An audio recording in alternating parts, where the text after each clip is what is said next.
যে তারা নিজেরাই নিজেদের এক্সপোজ করছে, আর তাতে হয়তো বিএনপির হ্যান্ড আরো বেশি স্ট্রং হচ্ছে একদিকে দেখতে হবে। কিন্তু কিন্তু অনেকগুলো ফোর্সেস আছে বাংলাদেশের ভেতরে, তারাও কিন্তু ইমপেশেন্ট হয়ে যাচ্ছে আস্তে আস্তে। যেই আসুক সে মানে ক্ষমতায় আর কি, তার সঙ্গে একটা ওয়ার্কিং বিজনেস লাইক রিলেশনশিপ হবে। তার মধ্যে ওই আগের সময়ের দেখলামই না কইরা এখন হয়তো আর একটু মোর স্ট্রাকচার্ড হবে, মোর বিজনেস লাইক হবে। অ্যান্টি ইন্ডিয়া রেটরিক সেটা কিছুটা কাজ দেয়, বাট বিয়ন্ড এ পয়েন্ট সেটা কাজ দেওয়াটা খুব একটা, তার ইলেকটোরাল রিটার্নসটা কমতে থাকে। তুমি যদি মানে কেউ যদি সে পিচটাকে না বাড়ায়, তাহলে কিন্তু পিচটা বাড়ালে প্রবলেম, পিচটা কমালেও প্রবলেম। তো তো আমার মনে হয় যে খুব একটা হয়তো তাদের হেল্প করবে না। পাকিস্তানের সঙ্গে সম্পর্ক ভালো হচ্ছে, সেটা অবভিয়াসলি ইন্ডিয়া সেটা মানে খুবই নেগেটিভলি দেখছে আর কি। তো বাট তারও একটা একটা লিমিট আছে, বা তারও একটা, বিকজ এই জিনিসটা কিন্তু বাংলাদেশে যাই বলুন, বাংলাদেশের মানুষরা কিন্তু এই যে তারা মানে যে ওভার জেনারেশনস জানে যে তারা একাত্তরের সময় কি ফেস করেছিল আর একাত্তরের আগে কি ফেস করেছিল, সেটার থেকে বোধহয় কিছুটা কিছু লোকের জন্য সেটা হয়তো অ্যাপিলিং হতে পারে, বাট সেটা হয়তো তার বেশি হবে না আমার মনে হয়।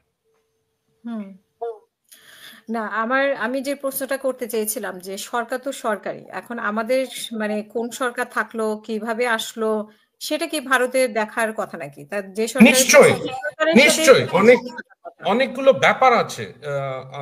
একটা বৈধ সরকারের সঙ্গে কিন্তু অনেক ধরনের এগ্রিমেন্টস হয়। এগুলো হচ্ছে ইন্টারন্যাশনাল ট্রিটিস যেগুলো, বা international bilateral treaties, bilateral agreements, সেগুলো অনেকগুলো কিন্তু অনেকগুলো সবই আর কি লিগালি বেসড। সেই লিগাল বেসিসটার জায়গাটাই হচ্ছে একটা লেজিটিমেট অথরিটি। সেই লেজিটিমেট অথরিটিটা তো এরা না, এদের তো কোনো পাবলিকের কনসেন্টে আসেনি পাওয়ারে। হ্যাঁ, এরা এসছে একটা গণ অভ্যুত্থানের মাধ্যমে, তার মধ্যে প্রচন্ড লেভেলের ভায়োলেন্স হয়েছিল, আর তার সঙ্গে এরা আছে আর কি। এখন তাদের ব্যাক করেছিল বাংলাদেশ আর্মি ওই সময়। এখন আমাদের দেখতে হবে তাদের সাপোর্ট দিয়েছিল ওই সময়, কিন্তু বিএনপির তরফ থেকে অনেকেই সাপোর্ট করেছিল। সেটা ক্রমশ বোঝা যাচ্ছে যে তারা নিজেরাই নিজেদের এক্সপোজ করছে, আর তাতে হয়তো বিএনপির হ্যান্ড আরো বেশি স্ট্রং হচ্ছে একদিকে দেখতে হবে। কিন্তু কিন্তু অনেকগুলো ফোর্সেস আছে বাংলাদেশের ভেতরে, তারাও কিন্তু ইমপেশেন্ট হয়ে যাচ্ছে আস্তে আস্তে। তারাও হয়তো চাইবে না যে বিয়ন্ড এ পয়েন্ট এরা থাকুক আর কি। একটা অ্যারেঞ্জমেন্ট আছে আর কি এখন বাংলাদেশে, সেটা খুব বেশি দিন হয়তো টিকবে না। এটা এটা আইদার ইমপ্লোড করবে, ভেতর থেকে ফাটবে, আর অনেকটাই ফাটল ধরেছে, আর নইলে এক্সটার্নাল কিছু ইয়েতে ইম্প্যাক্টে সেটা থাকবে না। কেন কিনা যেটা বোঝা যাচ্ছে খুব ভেরি ভেরি ক্লিয়ারলি, সেটা হচ্ছে মানুষ কিন্তু অতিষ্ঠ হয়ে গেছে নানান লেভেলে। তারা অনেক ধরনের মানে এই প্রাইসের যে দ্রব্যমূল্যের দামের ব্যাপারটাতেও খুব ম্যানিপুলেট করার চেষ্টা করছে ইনফরমেশন ওয়াইজ। এখন না, বিরক্তিটা আসলে বাংলাদেশের নাকি ভারতের? মানে বিরক্তি, না না না, বিরক্তিটা বাংলাদেশের ভেতরেও তো আমাদের, এবং এই যে সেনাপ্রধানের সাথে সেনাপ্রধানের যে কানেকশন, সেটা মোশাররফ সাহেব যা যা বললেন সেটা এক ধরনের রিফ্লেকশন যে ইন্টারনালি বাংলাদেশে কি হইতেছে সেটারই রিফ্লেকশন মোশাররফ সাহেব। কিন্তু আমাকে তার বেশি দূর যাইতে হইতেছে না, নাহলে তো আরো অনেক ধরনের এক্সাম্পল দেওয়া যায়। আরেকটা জিনিস হইলো, আর সেটা কিন্তু খুব রেসপন্সিবল লেভেলে হচ্ছে।